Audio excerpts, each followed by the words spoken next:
Reciban un cordial saludo de parte de quien les habla, la señorita Nayeli Samari Barco Quinto, estudiante de la Facultad de Derecho de la Universidad de Coteco. El tema a exponer el día de hoy es sobre las personas naturales y las personas jurídicas, en la materia de Introducción y Fundamentos al Derecho, impartidas por el abogado Fabricio Guerrero. A continuación, las personas, jurídicamente hablando, es el sujeto de derechos y obligaciones, es decir, todo ser capaz de tener derechos y contraer obligaciones para fines legales. El Código Civil distingue dos tipos de personas naturales y personas jurídicas. Las personas naturales, también conocidas como personas físicas o seres humanos. Las personas jurídicas, que corresponde a una ficción legal.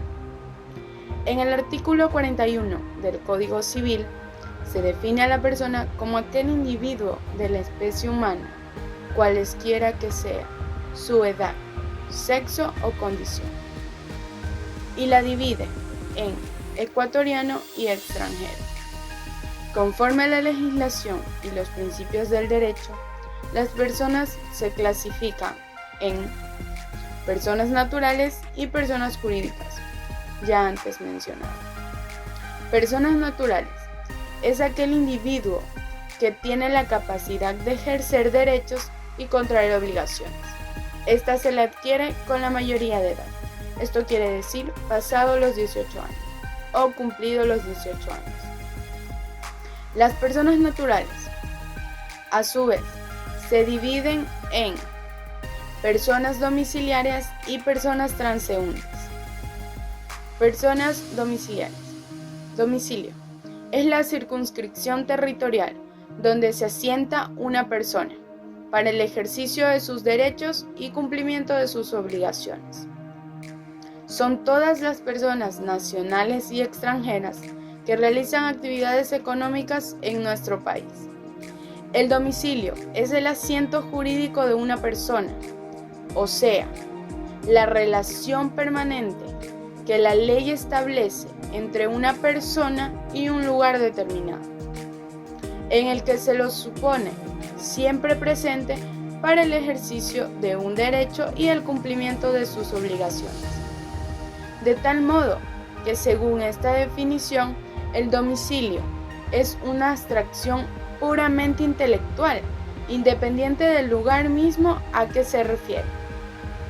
En el Código Civil, en el artículo 45, podemos encontrar la definición y división del domicilio. El domicilio consiste en la residencia acompañada, real o presuntivamente, del ánimo de permanecer en ella. Esta se divide en dos: domicilio político y domicilio civil. La Suprema Corte de los Estados Unidos de América dice que se entiende por domicilio lo siguiente: 1. La proximidad del área al lugar. 2. Si el área es parte de un perímetro cerrado que rodea al hogar. 3. Los usos a los que está destinada el área. Y, por último, tenemos las medidas de protección tomadas para evitar el acceso u observación por parte de los transeúntes. A continuación, de lo que se colige que si el área en cuestión está íntimamente ligada al hogar mismo, en este caso hay santidad del hogar y de la vida privada, pero se señala que no hay expectativa razonable en la intimidad en el campo abierto. Y en este caso, el agente de la policía que encuentra evidencia de un ilícito puede ocuparla sin orden judicial. A continuación, veremos elementos del domicilio.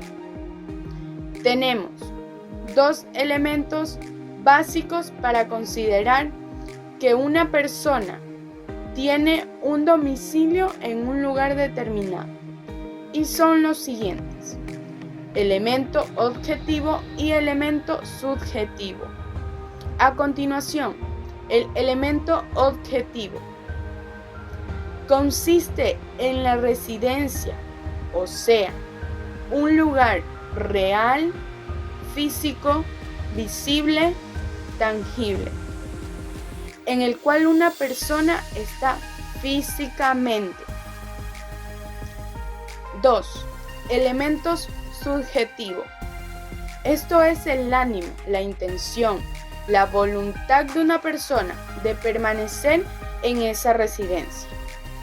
Y este ánimo puede ser real o presunto, de tal manera que si falta uno de los dos elementos del domicilio, no se permite la existencia del nexo jurídico, que precisamente constituye el domicilio, aclarando que el Código Civil en el artículo 46 trata sobre el domicilio político, que dice lo siguiente: el domicilio político es relativo al territorio del Estado en general.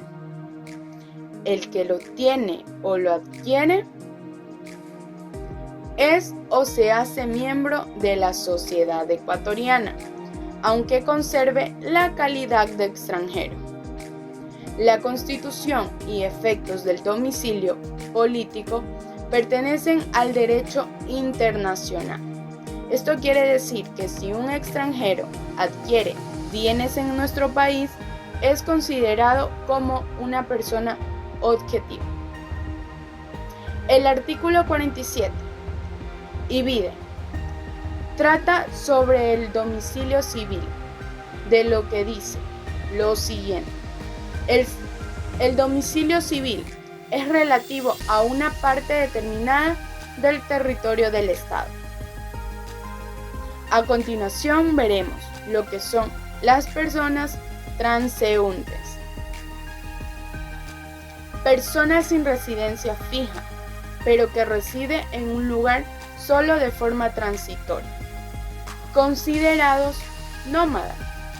Persona que cambia continuamente de residencia o lugar donde vive. En el territorio de la filosofía se menciona como transeúnte a lo que es producido por un agente y su efecto finaliza fuera de él. Según sus características, las acciones pueden ser transeúntes o inmanentes. La acción transeúnte implica que su efecto incide la acción inmanente en cambio, que el efecto se queda en el propio individuo, o sea, es innato, inmanente. Fin de la existencia de la persona física. La existencia de las personas físicas termina con la muerte, o su presunción por ausencia, o accidente de las mismas. En las antiguas legislaciones podían existir otras formas de finalización, tales como la esclavitud, la muerte civil por condena perpetua o también una profesión religiosa. A continuación veremos personas jurídicas. Personas jurídicas son las sociedades. Este grupo comprende a todas las instituciones del sector público, a las personas jurídicas bajo control de las superintendencias de compañías y de bancos, las organizaciones sin fines de lucro, las sociedades de hecho, entre las más importantes. Conforme lo que estipula el Código Civil en el artículo 564, se llama persona jurídica una persona ficticia capaz de ejercer derechos y contraer obligaciones civiles, y de ser representada judicialmente y extrajudicialmente. A su vez, las personas jurídicas se dividen en dos, que son corporaciones y fundaciones. Pero el autor Guillermo Cabanellas agrega algo adicional a este concepto, afirmando que las personas jurídicas son un grupo social con cierta coherencia y finalidad, con estatuto jurídico peculiar. Las características peculiares es que las personas jurídicas nacen de las disposiciones emanadas por la ley o mediante aprobación por parte del presidente de la República. Como requisito para la creación de una persona jurídica, es necesario que surja una entidad independiente y distinta de los miembros individuales que la conforman, y a su vez a ésta le sean reconocidas sus derechos y obligaciones por parte del Estado. Esto quiere decir que una persona, jurídicamente hablando, va a gozar de sus derechos, pero también va a contraer sus obligaciones. Encontramos la división de personas jurídicas. Personas jurídicas de derecho público, aquellas que representan a la autoridad en sus funciones administrativas, el Estado, las municipalidades, etc.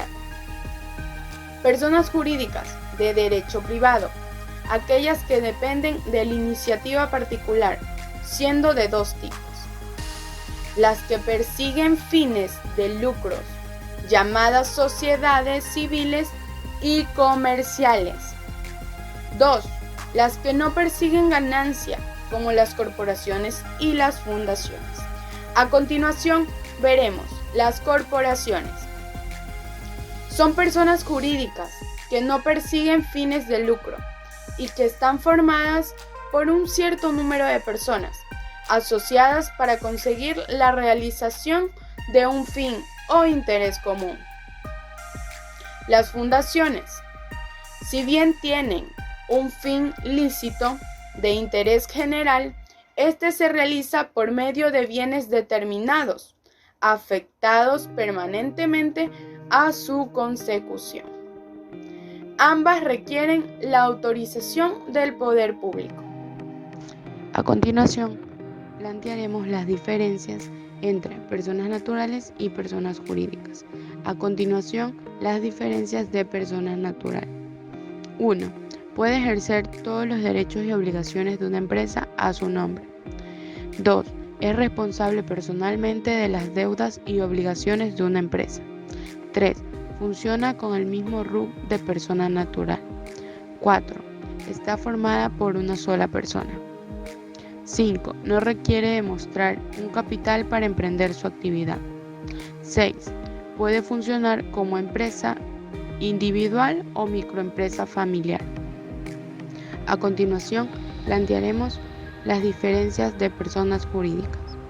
1. La empresa asume todos los derechos y obligaciones de la misma. 2. Las deudas u obligaciones se limitan a los bienes de la empresa. 3. Puede ser formada por una o más personas, tanto naturales como jurídicas. 4. Puede ser constituida por una o más personas.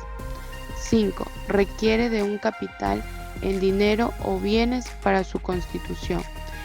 Y por último, puede funcionar como sociedad anónima, sociedad de responsabilidad limitada, sociedad colectiva, sociedad comanditaria o empresa individual de responsabilidad limitada.